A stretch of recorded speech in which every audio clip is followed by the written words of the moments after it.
Kalau kita tengok Nabi SAW pernah meramalkan akan berlaku, akan lahir satu kelompok di Iraq. Nabi tak ada lagi masa itu. Nabi tunjukkan tangan ke Iraq. Akan lahir satu kelompok yang sebenarnya kelompok itu adalah mereka yang membaca Al-Quran. Mereka menguasai Al-Quran. Mereka hafal Al-Quran. Dan mereka boleh berhujah dengan Al-Quran. Nabi dah meramalkan. Tetapi kelompok itu, dia baca Quran seolah-olah tak lepas dekat hukum dia sendiri. Sebab apa yang dia baca, apa yang dia hafal, apa yang dia faham itu tidak disertakan dengan satu kefahaman realiti yang sebenarnya. Dan Nabi SAW memberikan gambaran itu. Walaupun para ulama semua mengatakan Nabi menyebutkan itu adalah untuk Khawarij. Ketika itu Khawarij tak lahir lagi pada zaman Nabi, tapi Nabi telah menggambarkan.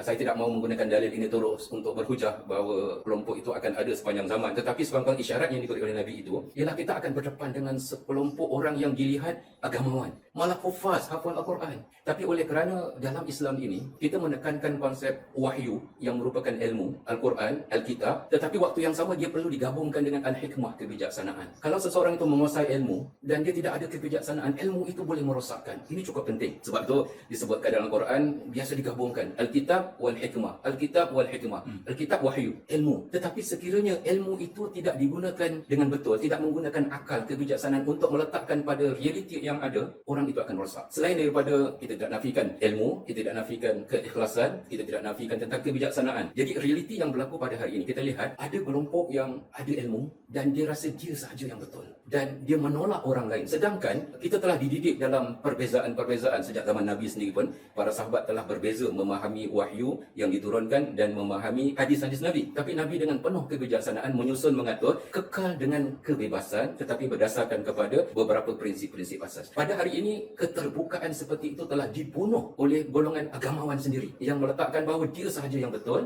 bahawa tidak ada yang betul. Dan sebab itu saya cukup takut kepada beberapa athar yang pernah disebutkan oleh sahabat-sahabat Nabi, oleh Nabi sendiri tentang kelompok-kelompok yang satu ketika nanti disebutkan yahkiru ahadakum amalahu min amalihim. Mereka akan menghina amalan kamu semua dan nak bandingkan amalan dia saja yang betul. Ini dalam athar telah disebutkan dan mereka sanggup membunuh kerana perbezaan. Dan kita telah lihat kisah Qabil dan Khabil, kisah anak Adam itu kan, yang mereka berbeza tentang bagaimana nak mengemukakan amalan daripada Allah. Yang satu diterima, satu tak diterima. Akhirnya keputusannya yang diterima itu dibunuh oleh yang tidak diterima. Itu antara mereka dengan Allah telah berlaku dalam sejarah anak Adam. Dan ketika kita menyebutkan tentang athar tadi, bahawa akan lahir kelompok yang akan membandingkan amalan kamu dengan amalan mereka, dan mereka mengatakan amalan mereka sahaja betul dan amalan kamu salah, dan dia sanggup untuk membunuh orang yang amalannya tak sekata, tak setara dengan dia, sebab dia nak semua amalan baik datang daripada dia sahaja. Dan ini sangat bahaya dan telah ditanam, malah di kalangan rakyat Malaysia telah ditanam. Dan orang yang berbeza pandangan dengan dia, dia akan kata apa?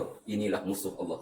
Kalau tidak kata musuh Allah pun direct. Tidak direct, dia akan mengatakan kelompok yang menentang dia adalah musuh Allah. Mereka akan mengatakan, dulunya minta maaf, ada perkataan munafik haraki dalam sebuah gerakan Islam, semata-mata kerana berbeza pandangan. Ini tak cakap lagi dengan kumpulan yang lain. Mereka akan mengatakan munafik haraki. Dan hari ini mereka menggunakan istilah yang menakutkan dan menyebabkan berlakunya perpecahan. Jadi saya nak kembali kepada apa yang disebutkan oleh kelompok Khawarij ini. Mereka menyangkakan mereka betul dan mendidik orang-orang yang sekeliling mereka bahawa betul dan menolak orang lain, mengkafirkan orang lain, dan dia sanggup membunuh. Dan dalam athar itu mengatakan bahawa kalau mereka lahir, perangilah mereka. Dan sebab itu saya menyeru kepada seluruh para asatizah, para ulama, para pendakwah, jangan duduk diam, bangkit. Sebab dalam asar itu mengatakan faktuluhum. Faktuluhum tidak mestinya masuk bunuh mereka, tapi perangi mereka, bangkit menerangkan bahawa berdosa anda menuduh orang lain, amalan mereka ditolak dan sebagainya, sedangkan kamu berbangga amalan kamu betul. Walaupun amalan kamu betul, tapi tidak mestinya kita boleh mengatakan amalan orang lain salah.